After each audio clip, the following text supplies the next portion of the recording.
Hey, folks, coming up next on Roland Martin Unfiltered for Tuesday, November 13th, 2018. The Florida recount is on as Donald Trump and Governor Rick Scott throw around false charges and ask for the voting to be stopped. Basically, we call those lies.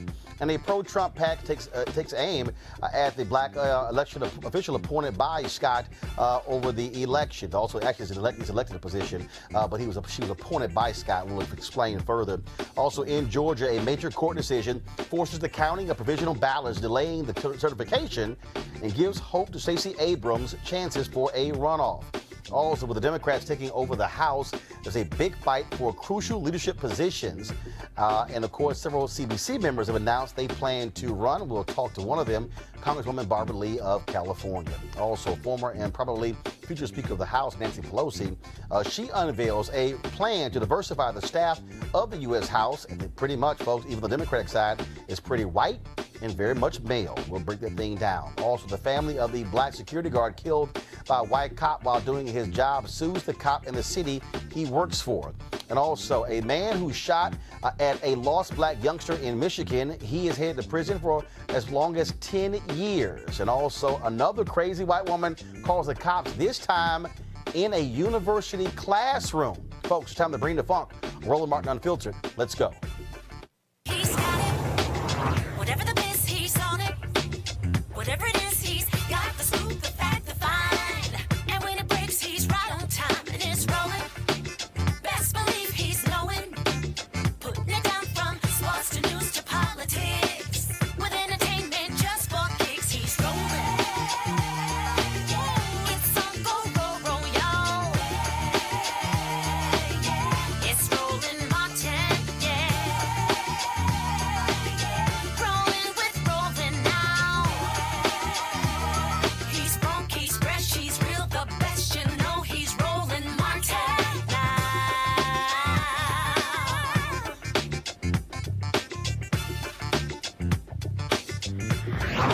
Martin. All right, folks, Florida has an election law that requires a recount if the reported difference between the candidates is less than 0.05%. That's half a percentage point. That has happened already in 3 races this year. That's the governor's race between Ron DeSantis and Andrew Gillum, the U.S. Senator race, plus the Ag Commissioner race. Again, in the governor's race, Andrew Gillum is 0.47% behind Ron DeSantis. Now, incumbent Senator Bill Nelson is trailing Governor Rick Scott by about 12,000 votes in that particular race. Now, the recount, of course, is happening, but first of all, Donald Trump and Governor Rick Scott, they are claiming, without any evidence whatsoever, voter fraud. Now, the Florida Department of Law Enforcement and the Department of State have said that they have received no credible allegations of fraud or criminal activity. So pretty much Donald Trump and Rick Scott are flat out lying. Now, here's the breaking news there in Florida. A Florida judge issued an order extending the deadline for recounts in Palm Beach County on state races in question to November 20th, about 5 days after the original 3 p.m. deadline, which, of course, is Thursday. Now, again, you have Donald Trump, who's calling for the votes to be stopped. But here's the problem with that.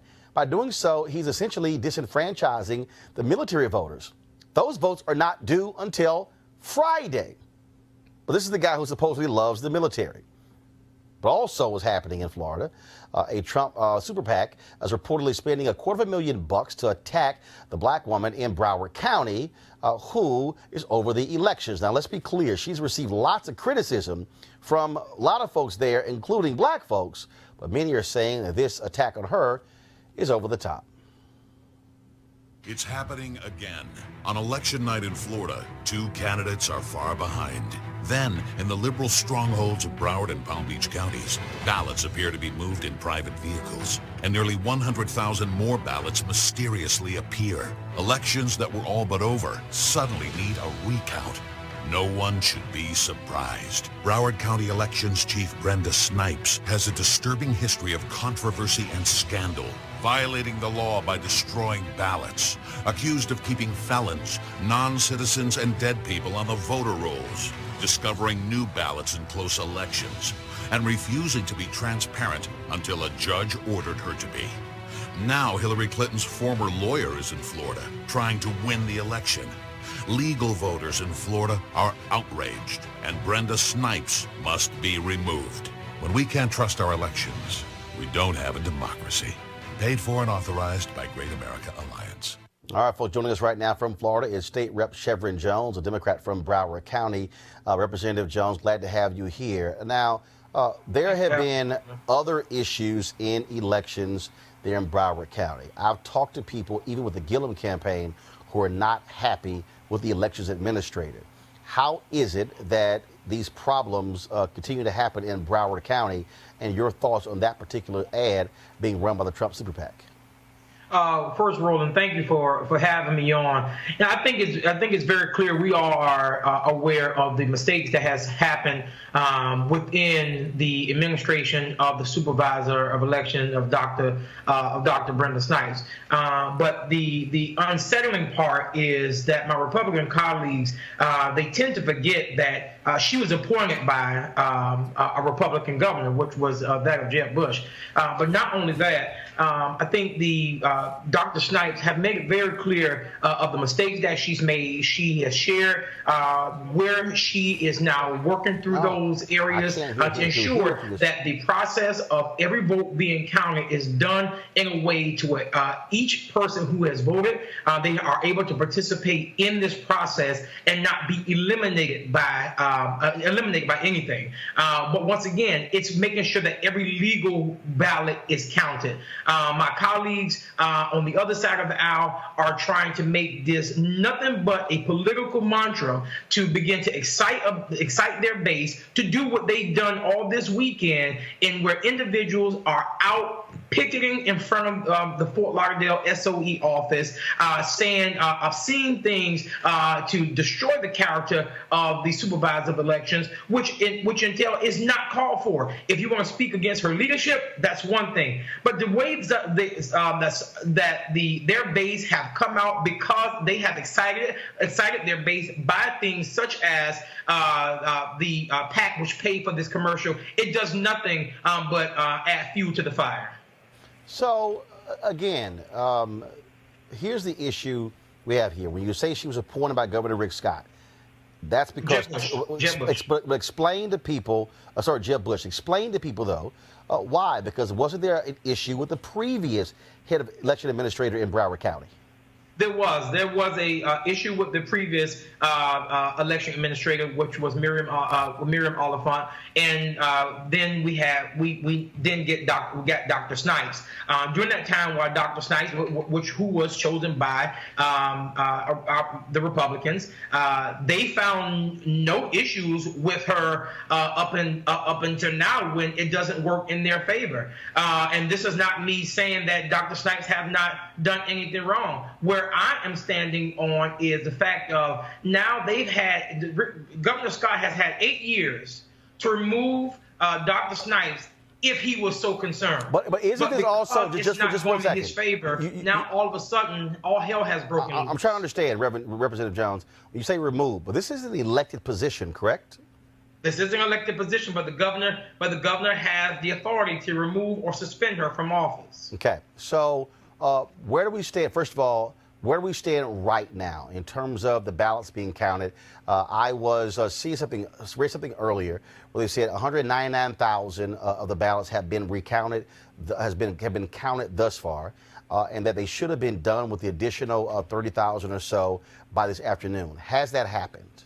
That has not happened, and Dr. Snipes has made it clear that she probably West Palm Beach has shared that they probably will not reach that deadline. Dr. Snipes said yesterday in a press conference that she will possibly reach that deadline in meeting and counting those ballots. Now, were those the ballots cast? Where do we stand with provisional ballots, with absentee ballots? Are there any outstanding ballots there in Broward County? Dr. Snipes has made it very clear that they have counted. They have counted absentee ballots.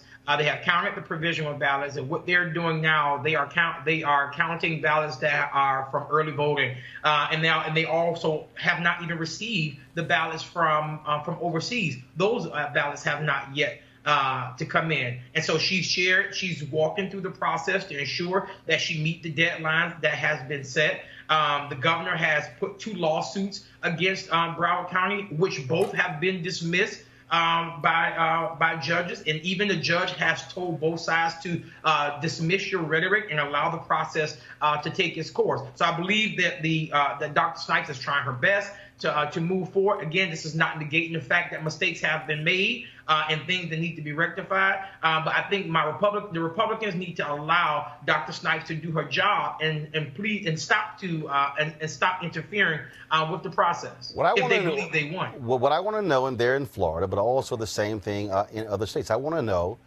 when are these things going to get fixed? What are state officials going to do, whether you're a Democrat or Republican, to fix this? Right.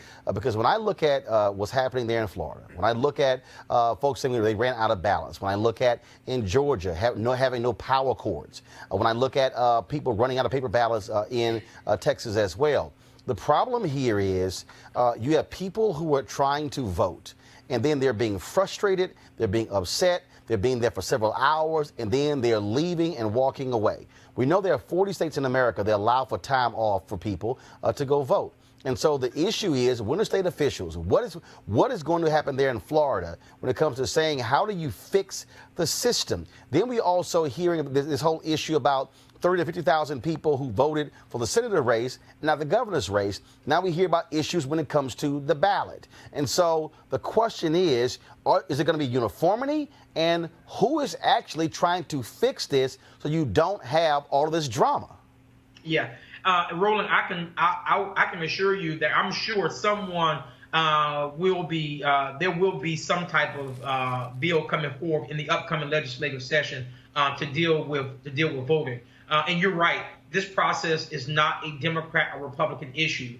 Anytime that we find ourselves going into a situation to where we are interfering with democracy, I think it calls for us to put politics aside and to make sure that we come together to make sure that this happens. I can let it be known now that if nothing is filed, I do have a commitment in filing something to ensure that we do not find ourselves in this type of predicament again, because you lose total faith and trust from the people when it comes to the voting process when they see this type of stuff going on, as you well know. All right, Representative Jones, sure appreciate it. Thanks a lot.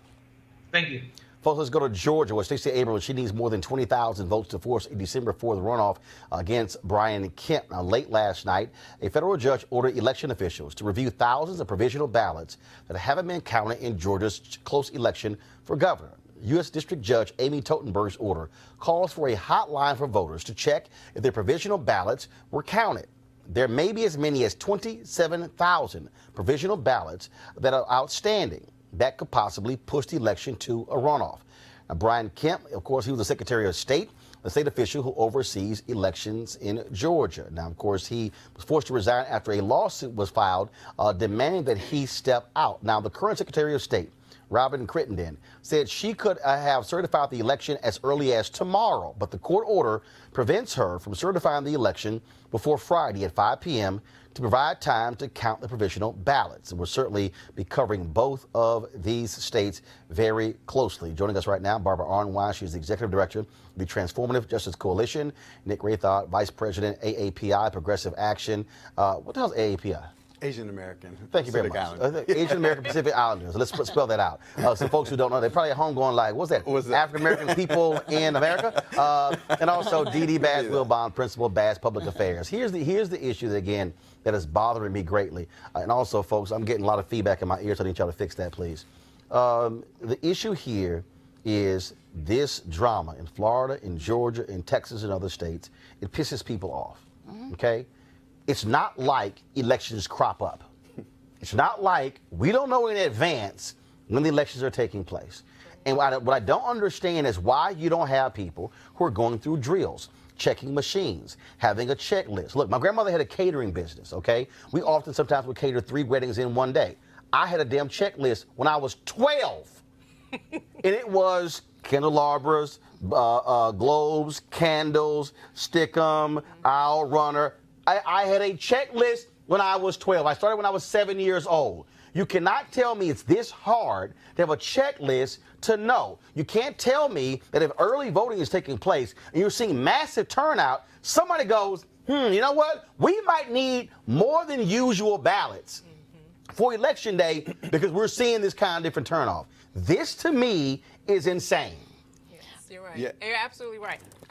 You're absolutely right. And now that we have this division in the Senate and the House and the Republicans and the Democrats and both parties saying that they want to come together and work together and go across the aisle and make sure that everything is okay and we can come together and do things right, that should be a priority. They know that the elections are coming up, so a priority should be to make sure that every state has operating machines that are operable, that they have enough, they have extra. But the problem, though, this is not a congressional issue. Because our elections are state issues, and that's the problem. And the states aren't playing fair. Let's just talk about it. The reality is that right here in the district, in this greater D.C. metro area, Prince George's County, 15 polling places that ran out of ballots that were closed effectively for most of the day on election day. What we are seeing, and something that we have talked about for years, is this disinvestment on the one hand in our elections, and on the other hand, the political control. Because Prince George's County, a predominantly Democratic county, who controls the Board of Elections? Republicans that are appointed by the governor. So this just shows you that we got, all kinds of issues, but we got to fight it at the state level, people. If we don't organize and fight for our elections, don't wait until it's election cycle, but fight right now to make sure that people in Indiana, New York, Georgia, Florida, all over the country where people had problems voting, that they will not encounter those problems in the future. And Congress, do your part on federal elections, because there's a lot you can do. Listening and watching this play out, it just, the thing that kept going in my head was, is this America? We are supposed to be the shining example of democracy. And everything that's happening right now in America around the voting system is just it's embarrassing. It's an embarrassment. It's not the shining example that we should be. If you look at the states, there is a patchwork across the states of how elections are run. And even within the state, there's a patchwork by county by county. There's no uniformity in Florida on reporting. In Georgia, it's the same thing. If you go to a state like Colorado, there are actually really good examples there. They have same-day voter registration. They have vote by mail. They have those sorts of things. I was watching and reading this article about India. And there was this one guy in a jungle in India, and they bring a voting booth to him. That is what we should be doing. There should be a uniformity, not just a patchwork. There should be a systematic change across the country that is a floor, or that then states can go above, then states can go above. But it's just too all over the place. We discussed this yesterday, of course, that the Democrats in the House, they plan on moving forward with an automatic voter registration bill, and also a number of different provisions in there when it comes to voting. And again, I think what this is going to do is, Didi, I'll start with you. This is going to put pressure on Republicans, whether or not they're going to oppose a measure to improve voting.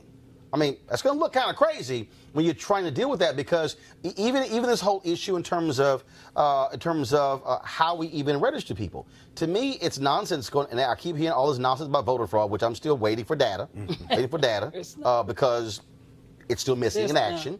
And the reality is, it makes no sense when a 92-year-old black woman in Georgia who's been voting in the exact same location since 1968 goes to the polls on Tuesday, November 6th, and they go, oh, you're not on, your name has been removed from the voting list. That, to me, makes no sense whatsoever. It doesn't make sense. And I think that my sister, she recently got married, and so she had to vote on a provisional ballot because she moved from Virginia to Maryland. And so all the I's had to be dotted and all the T's had to be crossed. And so I think that you were saying there needs to be some consistency and there needs to be a pattern.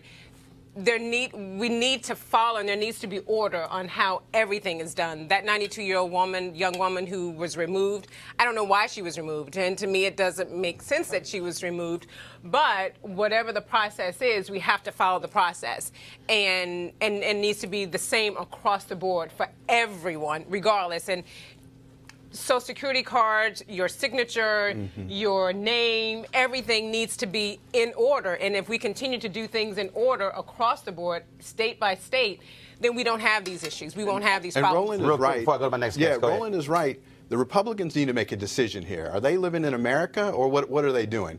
And it is funny to me that there is no controversy around the Russian interference by the Republicans in the election, but they're all up in arms about legitimate votes being counted in Florida and Georgia.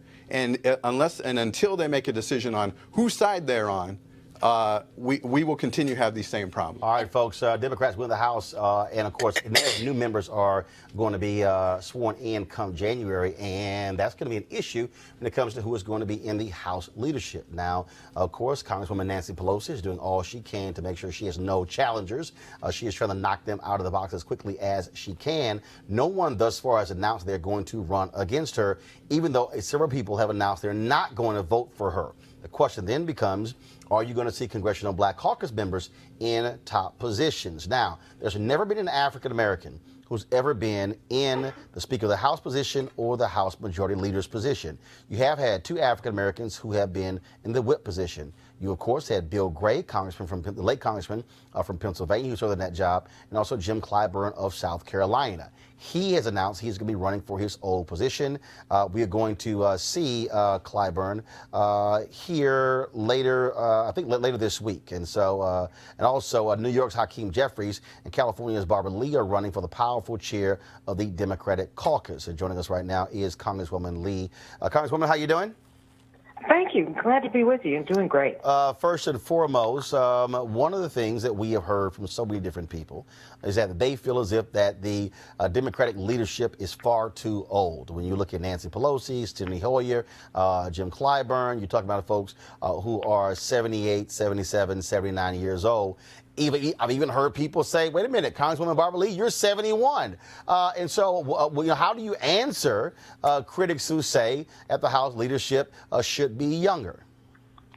Well, the way you answer them is, one is, I think everyone you mentioned, including myself, continue to fight to build a bench to make sure that newer members are put in key positions.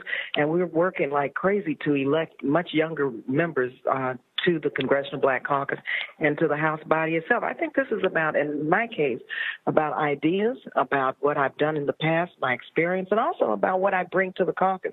First of all, African-American women have never held a seat at the table. There's never been an African-American woman elected as one of the top 5 leaders in the House since the first Congress in 1789. Not one. A bit of history, Shirley Chisholm ran in, I believe it was 1977, against Tom Foley. She got close to 100 votes. They created an appointed position as secretary. And so, we work hard. We play by the rules. African-American women have been the loyal constituents, the loyal voters of the Democratic Party, and we deserve a seat at the table. We're new. We have new ideas. We've never had this position before. And so, we have to really understand that this is about the future. But we have to build upon the experience and the seniority and all of the ideas that many of us bring, while at the same time knowing that we're building that future leadership. And I certainly have been one who has done that throughout my entire political and public career. Obviously, the Congressional Black Caucus is the largest caucus on the House Democrat side. And so you've announced for this position. Hakeem Jeffries of New York has also announced for it as well. And what demands are the CBC making? Because the reality is Democrats, they have depended upon black folks, those votes for a very long time. And so many say CBC should have more than one person in leadership. Absolutely. Those days are over where you say there should be only one African-American in leadership.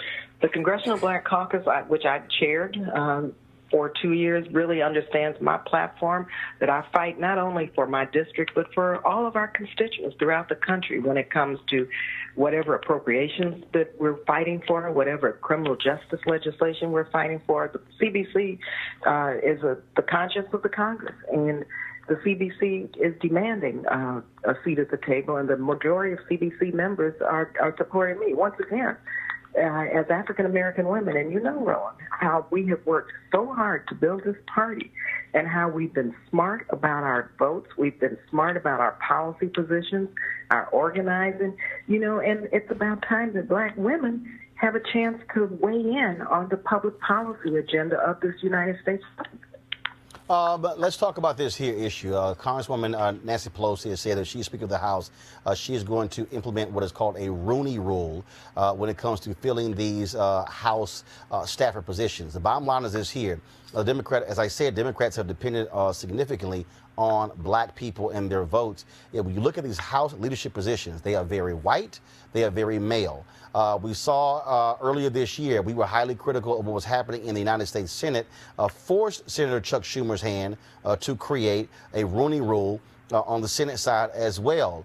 Are you going to demand that not only do Democrats have the Rooney Rule, but also that they track every single position and put the information out there as to where people could apply for those jobs? Are you only looking for folks on Capitol Hill? Are you looking for people who are working on state levels? Because to me, it makes no sense in the world to have these staff positions largely by white folks and male. And we know that's where these companies in D.C., these lobbying firms, these PR firms, and these strategists, where they all come from. So the cycle gets repeated over and over and over again. White folks work in these smaller positions. They get hired in senior positions. They go to corporate America. They hire the same white folks, and the thing happens as a wheel.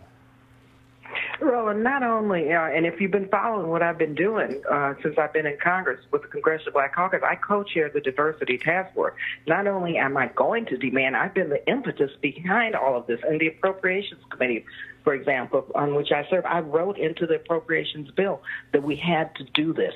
And so, yes, I'm going to continue to fight to demand this. And also, I've been working on this issue as it relates to racial equity in the tech sector as well as at the DNC.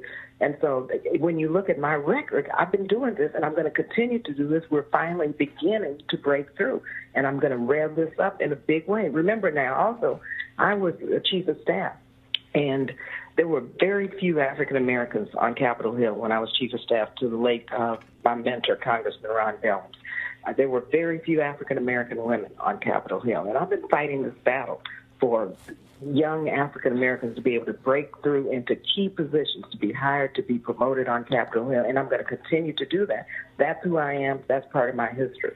All right, Congresswoman Barbara Lee. Continue. All right, we surely appreciate it, Congresswoman. Thanks a lot. Okay, thank you. All right, they want to go to my panel here. Again, this is, for the people who are watching right now, they might say, okay, you know what, this is inside politics. No, this is about money. This is about wealth creation. Everything. This is about opportunity. And what people have to understand is the people who work in junior positions on Capitol Hill and junior positions in the White House then ascend to senior positions. And then when these firms in D.C. are looking to hire people, that's exactly who they're hiring. They're looking to see who was the head of the committee or the chief policy person on judiciary, on ways and means when it comes to tax policy, when it comes to environment. And all these positions that come out of there, and black folks not only have been locked out on these Capitol Hill positions, we then get locked out of these positions in these major firms, and what happens is they hire somebody and say, okay, your job is now to hire your whole staff. Well, who do they hire? Same white folks. Exactly. That's right. I agree with Congresswoman Lee. Black women, black Democratic women have been extremely loyal to the Democratic Party, and they have not been rewarded, and I think they should be. I think Pelosi and Hillary Clinton are of the past, and I think that the Democratic Party is looking for a fresh, new excitement. That ain't gonna happen. Well, I think. I mean, first of all, it's not. One of the reasons it's not gonna happen because at the end of the day, those who are in leadership, it points to can you raise money? Have you accrued favor and things along those lines? But black women have been very faulful to the Democratic Party. I understand that. But my point is, black women are also going to make it possible for her to be the Speaker of the House. Because, again, who votes she's locking up, that. Also, other groups have been out there also urging their folks. Emily's List, AFS-CME. All those folks have been urging those folks to back Pelosi when it comes to these issues. But even if Pelosi becomes Speaker of the House, it still will be putting the pressure to say, no. Y'all going to hire some damn black people for these jobs. Right. And people need to understand that Barbara Lee has something very special, and that's her vision. Because she's been out there and has voted the right way when nobody else saw it and understood it. So she has a lot going for her when it comes to her leadership qualities. Also, for those of us who actually walk that hill, let me tell you, it matters who's in those positions, in those staff positions. When we are trying to lobby for different kinds of legislation, when we're trying to lobby for different kinds of fact findings, all of these things go to if you're talking to a person of color, and oftentimes you're not. And they don't know who to talk to. They go to and talk to people who know nothing about the black community, So it's ridiculous. And the same is true of the Asian and the Latino community. We all have this problem. So getting the diversity is not just about faces and opportunities afterwards. It affects the policies and the legislation that we see coming through Congress. Yeah. Well, I mean, that's the definition of the Old Boys Network. Right. It's It exactly really is. that. And so No. The Old White Boys Old Network. White Boys I'm going to call it Network. what it Okay. is. All right. No, that's right. Because ain't no Latino or black or Asian boys, Right. and damn sure not girls in that group. It's the Old White Boys No, Network. that is very true. And Democrats, I think, need to decide whether they're going to learn the lesson of this midterm election. Who turned out was, in record numbers, was minorities. To your point, black women are the backbone of the Democratic Party. We're looking, I've been traveling all over the country during the midterms. People are looking for something fresh, something new, something that represents who we are as a party. And Democrats have about 2 years to get it right before the next election. And let's see what happens. Let's see what happens. Right. So That window is very short. get it right now. Let me be real clear. Yeah. Let me be real clear. January. Okay, let me be real clear what I'm about to say. out. And that is this here, because I made this clear when we were on TV1's News One Now, and I'm making this clear right now. To Democrats, there's a bullseye on your back. I'm being real clear, and I need y'all to hear me. I need y'all to listen to me and watch me what I'm saying. You are going to be targeted, because what I will not do, and let me be clear, I have never self-identified as a Republican. I've never self-identified as a Democrat, and I never will. I vote for who I want to vote for based upon issues. But when it comes to this issue, black people will not be political sharecroppers. What you are not going to do is to continue to ask black folks to till the soil, to work the land, and don't reap the economic benefits.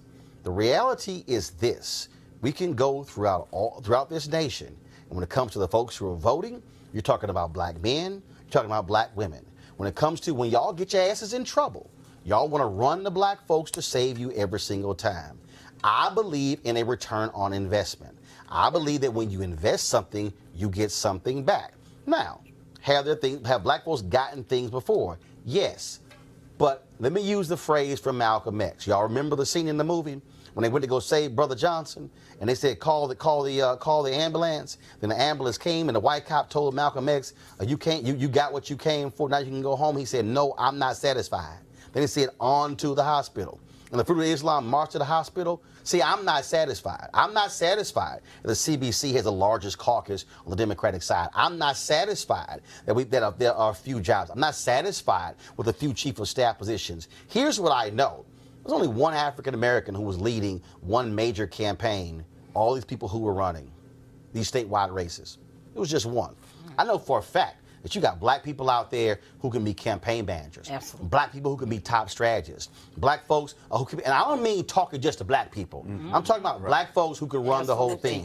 I'm talking about black folks who can be chief fundraisers. Yes. Black folks who can be posters. Black folks who can be any of these positions. And see, we ain't even gotten to the issue of who's controlling the money and then where it's going. What is going to black shows like this? What is going to black radio and going to black television and black newspapers and black magazines? And see, I'm talking about DNC, Tom Perez. I'm talking about the DSCC. I'm talking about the DCCC. I'm talking about the Democratic Governors Association. Well, I'm going to go a little further. I'm talking to y'all, Emily's List. I'm talking about all you environmental groups, all you progressive groups, all y'all, all of you PACs. Let me tell y'all right now, every single one of you are going to get invited to this show. Every single one of you are going to have to explain to me, what's your black plan? I want to know how many black vendors you got. I want to know how many black caterers you got. I want to know how many black folks are handling audio and visual. I want to know how many black folks are handling travel. See, this ain't just about giving me a couple of faces. I want to know Are you actually putting your money where your mouth is, or are you simply trying to treat us like political sharecroppers? And guess what? Those of you who decline to come on, not only am I going to say it publicly, we're going to put it on social media, and we're going to go after you for every single day. See, I'm not waiting for 2020 to ask these questions. I'm asking these questions right now. So here's what I suggest y'all do. I suggest right now, y'all go find some black people who can do radio and television commercials.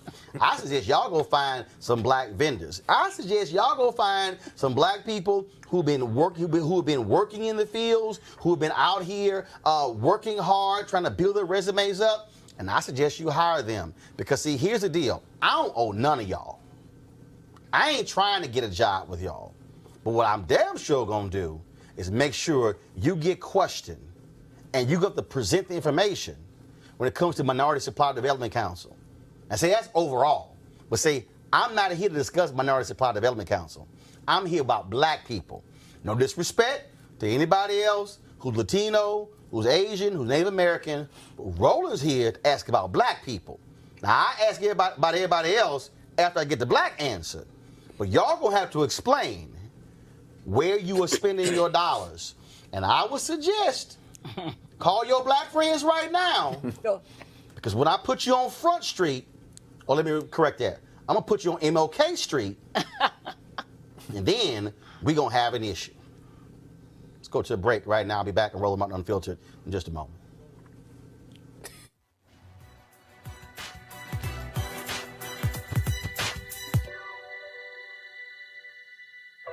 Never, never let a person know you're frightened. Novelist and poet Maya Angelou.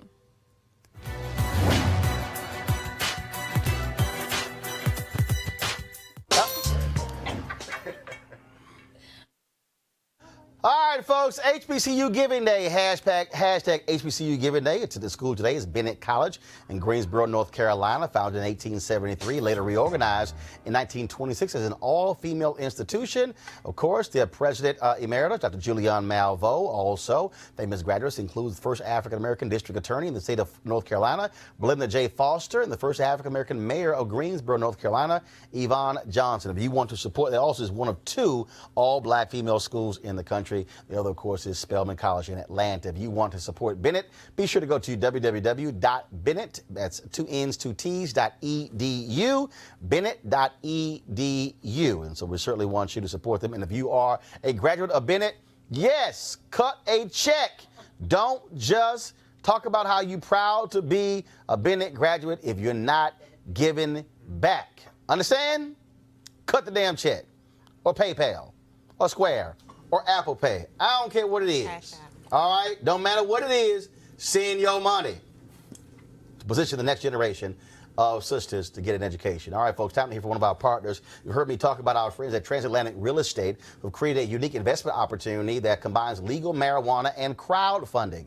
Now, let this sit in for a second and think about the growing momentum around legal marijuana in this country. It's been all over numerous ballots. Of course, we know it's legal in a number of different states, and now, of course, you can be an investor, and there's never been a better opportunity to get in the game. Now, as markets grow, it's harder and harder to get in, which means that you might have to spend millions or billions just to do so. Well, this issue right here, though, makes it special. This unique opportunity. Transatlantic Real Estate, folks, what they're going to do for you is, what they're going to offer is a business model that's very easy to understand. They buy land that supports marijuana grow operations and lease it to licensed, high-paying tenants. So, let me say it again. You're investing in the landlord of a licensed marijuana farm, and the best part is they're using crowdfunding to make it easier for the average person to get in before they take the company public. So you can invest as little as $300 up to $10,000. Now listen, you must complete and confirm your application to participate in this opportunity. This essentially says don't just fill out half the ballot, you got to fill the whole thing out. And again, a lot of people have missed out because they rushed and didn't complete the process. So simply go to marijuanastock.org. If you want to invest, go to marijuanastock.org. You certainly want to get in the game and do it right now.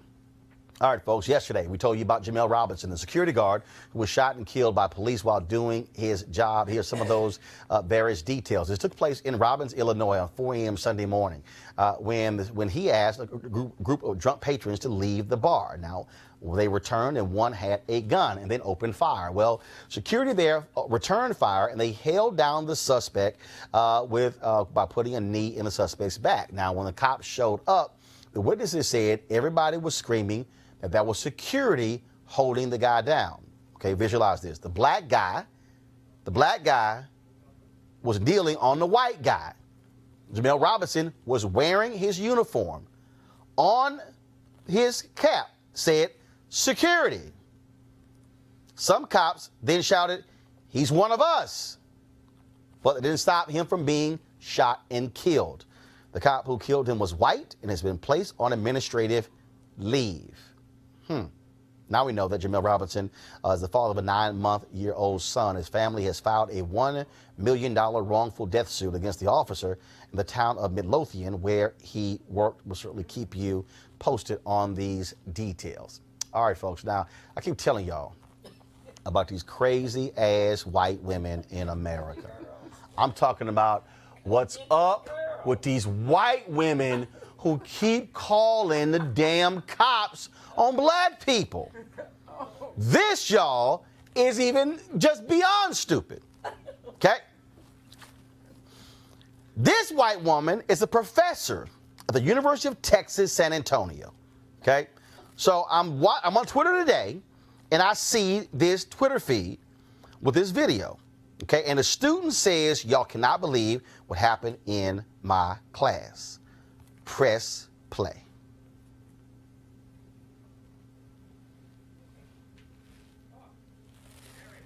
Okay, I got it, guys. Do you have the sound?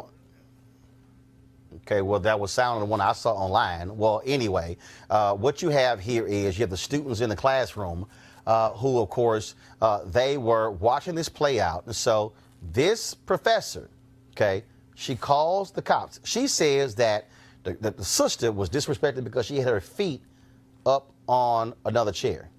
Y'all, her feet were propped up. Now, this professor has often complained in class that her students are too uncivil in how they behave. Okay, let me explain to you again. Her feet were propped up. I was a 4-year student at Texas A&M. I can recall putting my damn feet on a desk, a chair in front of me. Now, the other students say the sister wasn't disruptive. She wasn't yelling. She wasn't screaming. She wasn't doing anything. She was listening to the lecture. But this professor called the cops. They came out and escorted her out. University has released this statement. Okay, first of all, here's a tweet from the student who was removed from the classroom. This is me in Anita Moss's 2053 bio classroom. Upon entering class, I was told I needed to leave or would be escorted out by officers. I never disobeyed the student code of conduct, not once. A police report is being filed, ATM. This is just the beginning. Thanks for your support. Now, here's what the president of the university said in a statement sent out to the entire university. Dear Roadrunners, today we had an incident where one of our African-American students was escorted from a biology class by members of the UTSA's police department at the request of a faculty member.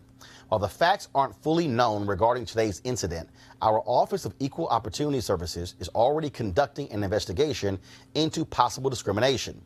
In addition, an inquiry regarding the academic management of the classroom is being conducted by Interim Dean of the College of Sciences, Howard Grimes. Now, okay, so that was a letter that came from the university president. And guys, I'm going to give him his name in 1 second because, again, I want to have all these details.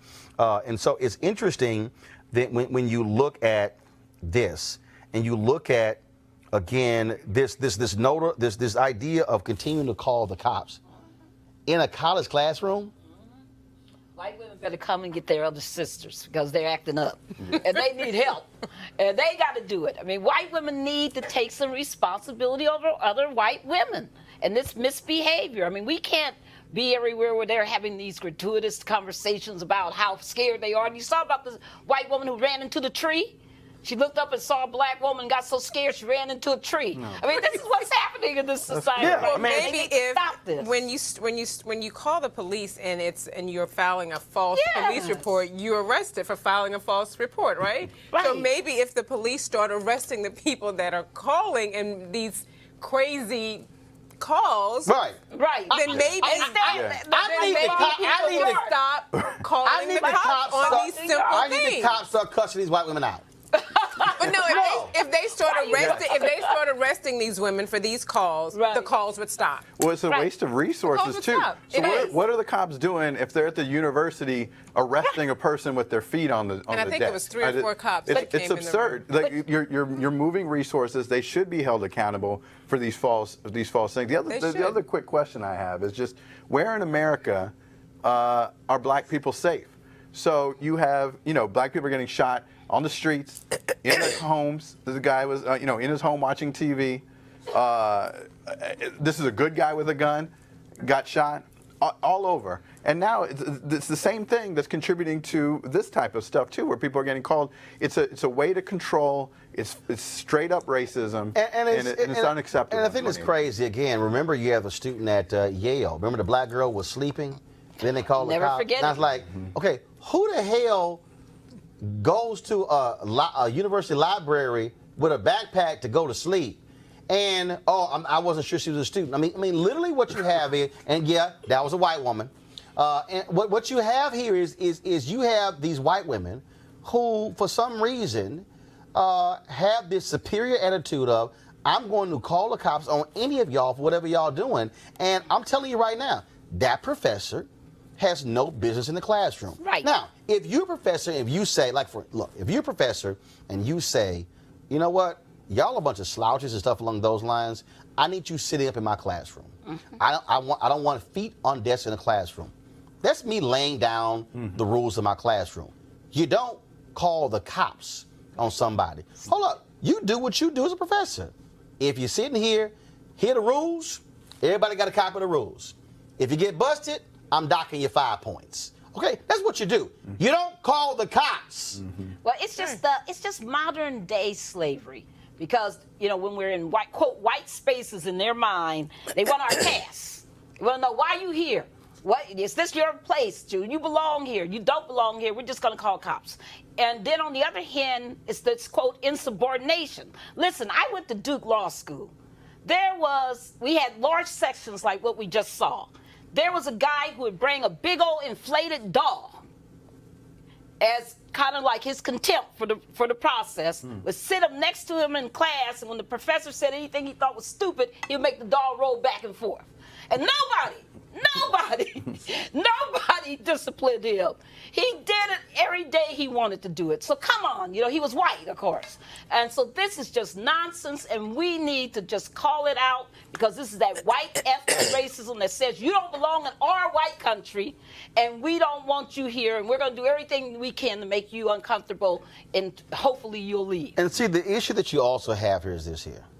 If the student had done anything, first of all, her reaction, and this really is the greater problem. The onus is on us as black people to say nothing, do nothing. So this is how we have to be. Okay, I'm not going to react. Now, you can't convince me if a white professor calls a cop on a white student, especially a white boy, and he ain't going to act a fool. Hell no. Because the reality is, she said she couldn't do anything because I might die in a chokehold. Hell, I might get tased. That's right. I might get shot. That's right. Because of something simple as her feet were propped up on a desk. I mean, that's the definition of entitlement. Look at how Brett Kavanaugh reacted in his Supreme Court hearing. It was completely out of left field and just crazy. If we as people of color do anything even close to that, we're immediately expelled, we're immediately called out, we're immediately called angry black whatever. And, there is this double standard that needs to change, because it is playing out on all different levels. Not only in the classrooms, not only on the streets, but at the voting booth as well. Oh, please. So I want to read I want to read the rest of the letter from the university president, Taylor Agnew. This is what he said. This concerns me greatly, and it's incumbent upon us as an institution to face this head on. It's something that we need to address immediately as a university community. I look forward to the arrival of Dr. Myron Anderson, our new Vice President for Inclusive Excellence, to assist us with developing a strategy to address these systemic issues. I welcome your concerns being shared directly with me in my office by emailing. He has his email. I promise to begin this process immediately. It will take time, but it has my full commitment. Now, first, wise of a university president to immediately address this issue, going to the entire university.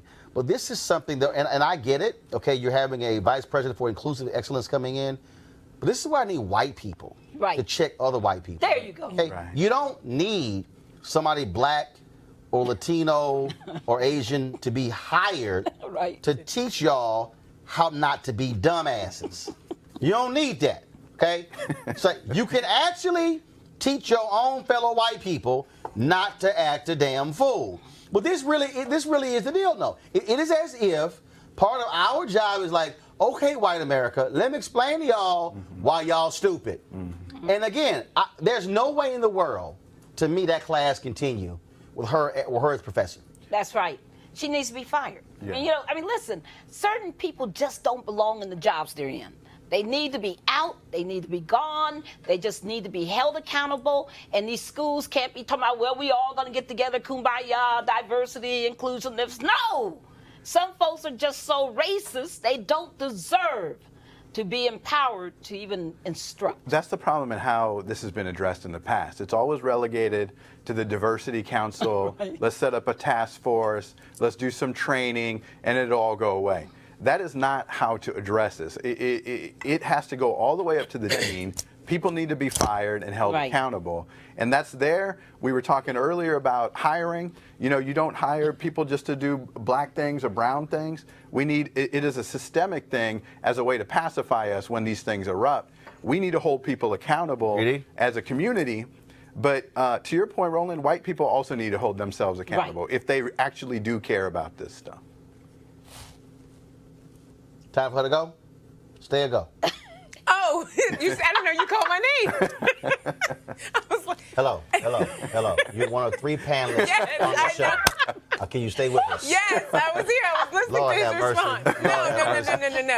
No, I think that she should be held accountable. I think that it was her reaction to that was absolutely insane. Everyone in that classroom had a phone. Now that they can take pictures and videotape things like that, and that probably would have been a really good idea, because that's probably something that I probably would have done, because I keep my phone with me all the time.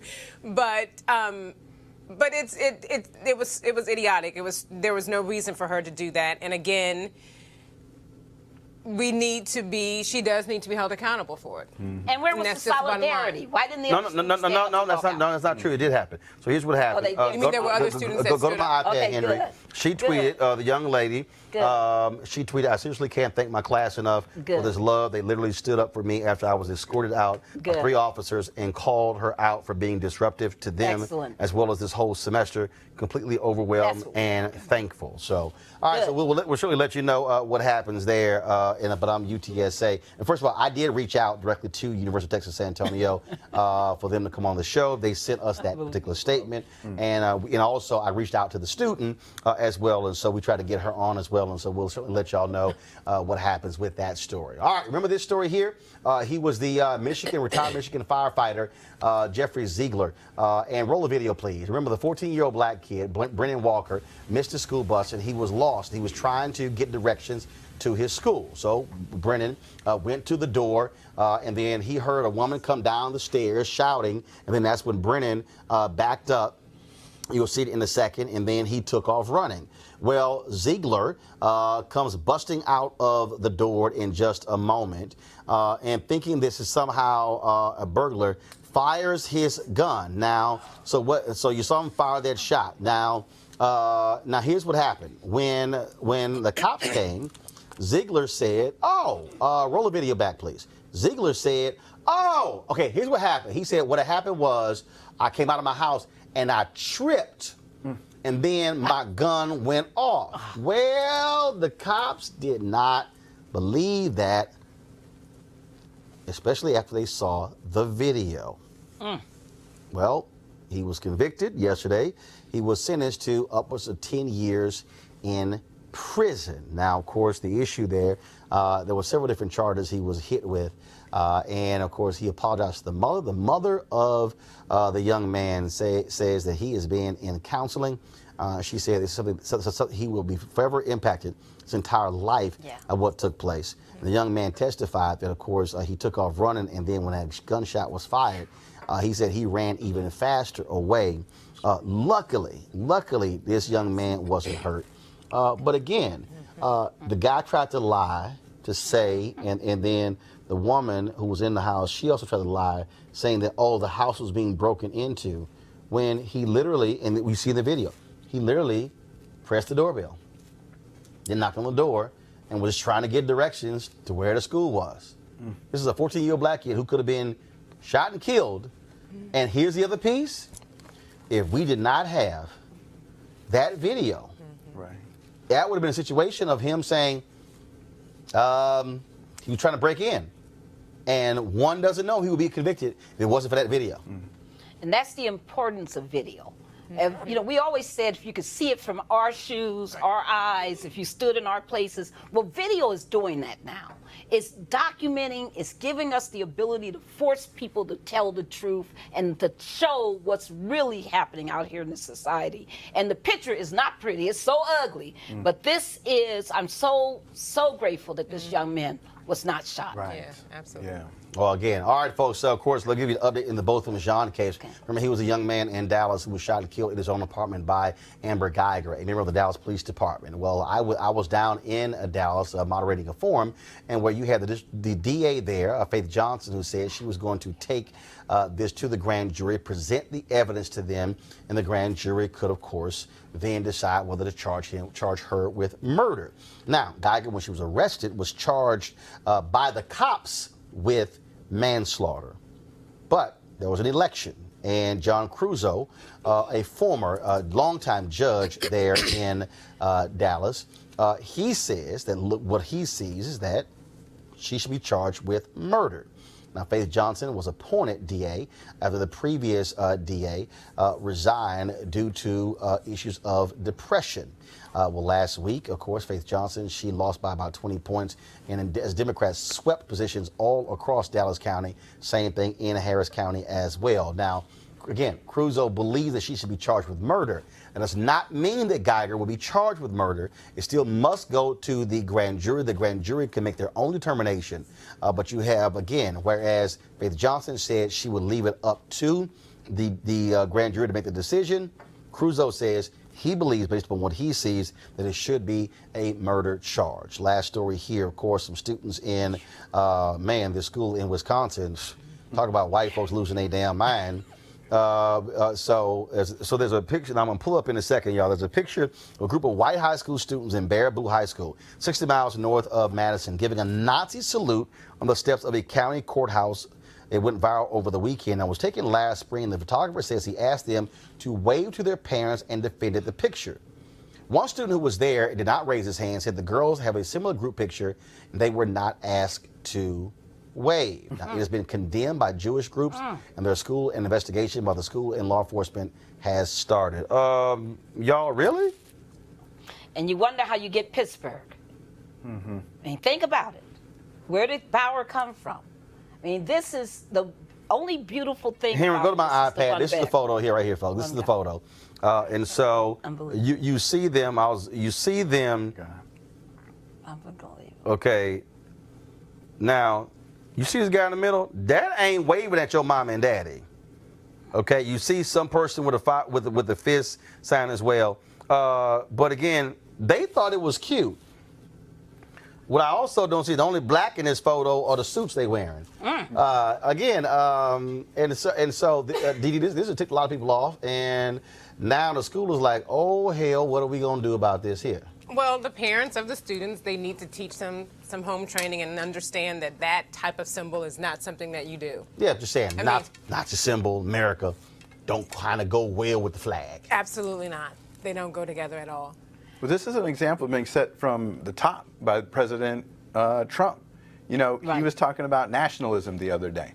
You know, those are echoes of what was going on during the Holocaust. Those types of things are setting the example for these young high school kids. These kids were wrong in what they did. They have to understand their history and the context of what they were doing, but they absolutely knew what they were doing. And you juxtapose that picture with the young woman in Texas with their feet on the thing. Who should you be calling the cops? Where is the intervention actually needed? It's definitely not with the woman with her feet on the thing. And notice there's one white guy to the far right of the picture who's not smiling, not saluting, and he said that he didn't do it because he knew it was wrong. You mean this guy right at the top? Mm-hmm. No, he's talking about the. Oh, I thought you were talking about the guy in the right there. front. Yeah. And there's also a guy at the front on the very and bottom. He spoke out that it was not funny, that he knew it was bad, that they all knew it was bad, and they did it anyway. So it's very important for us to understand this is not, quote, some confused kids. They meant to do this anti-Semitic, hateful gesture. Mm-hmm. There you go. Well, only a couple of people in here again. Only one isn't smiling, but you have a couple of people who are trying to figure out like what they're doing. But now they're gonna have to answer for that. All right, folks. This is what you have in 2018 in America. I thought we were so post-racial. Oh, my goodness. All right, folks, always support Roland Martin Unfiltered by going to RolandMartinUnfiltered.com, joining our Bring the Funk fan club. You can also, of course, be sure to watch our re-airs. We restream the show multiple times over the day, so be sure to, whether you're on Facebook, Periscope, or YouTube, click your notifications so you will get an alert when we are live, not just with this show, but also when we're covering live events and also streaming speeches and things along those lines. Please also subscribe to our YouTube channel. That's youtube.com/Roland S. Martin. And don't forget, folks, to make a programming note, put it down on Friday, the second great debate. I previously, of course, debated Jason Whitlock. It wasn't much of a debate. But you want to see Friday's show, because guess who's going to be here? Dinesh D'Souza, that's right. And so he and I had a conversation, and trust me, it's one that you want to see. Other people run from it. No, Dinesh had to answer some of my questions, and you know it was good. I can't wait for y'all to see it. That's going to be Friday at 6 p.m. Eastern, right here on Roland Martin Unfiltered. And also, before I go, let me pull this here up. And so I want y'all to, yesterday was my nephew Christopher's, it was his 11th birthday. He was born on that day. And of course, today is the birthday of, I'm trying to find the photo, the birthday of his father, my brother Reginald. He turns 51 today. Jesus, why can't I find the photo? And then, I posted on Instagram. I want y'all to see this photo. I'm thinking I'll pull it up this way. And then, of course, on tomorrow is my 50th birthday. And so all of us are Valentine's Day babies. Some of y'all gonna get that in a second. But all of us, of course, were born, Valentine's. And so this is a photo of me and my brother when we were younger. And of course, that's him. That's him on the right. Of course, I still look better than him even when we were kids. And so that was wearing the bow tie there, but now that's a little different because, I rock the ascots. And so shout out to my brother Reginald, who turned 51 today. His son, Christopher, my nephew, turned 11 yesterday. And then my 50th birthday is tomorrow. And so look forward to that. All right, folks, y'all have a great day. Thanks a bunch to my panel, Barbara, Dee, and Nick. Dee, I'm glad you realized you're here. I don't know what she spaced out. Lord have mercy. I mean, that's right. That's right. And your sister's like, she done messed up the Bass family again. What is she doing? All your relatives, right? Like, I represent the Bass Wilbon family extremely well. Thank you very much, Mark. Except when you fell asleep right here. You kind of like, you like, I forgot on the show. That's right. Happy it is live. birthday, Mark. Look at just she like, I can't believe she got us again. And it was a struggle last time because I'm still waiting on that information. Yeah. You thought I forgot? Oh no, I knew you didn't forget. You thought I forgot? Oh, I knew you didn't forget. What is it, voter fraud? No, it was not voter fraud. What was it? We'll talk about it later. Yeah. You gotta go. It was a Republican. Now we gotta go. Oh, now you're the co-host. Oh, okay, all right. I would love to be your co-host. Oh, yeah, but you gotta be awake. Come on. Oh, you gotta be present. Stop rolling. All right, y'all. Again, youtube.com/Roland S. Martin. Be sure to support the show. I will see y'all guys later. Holla!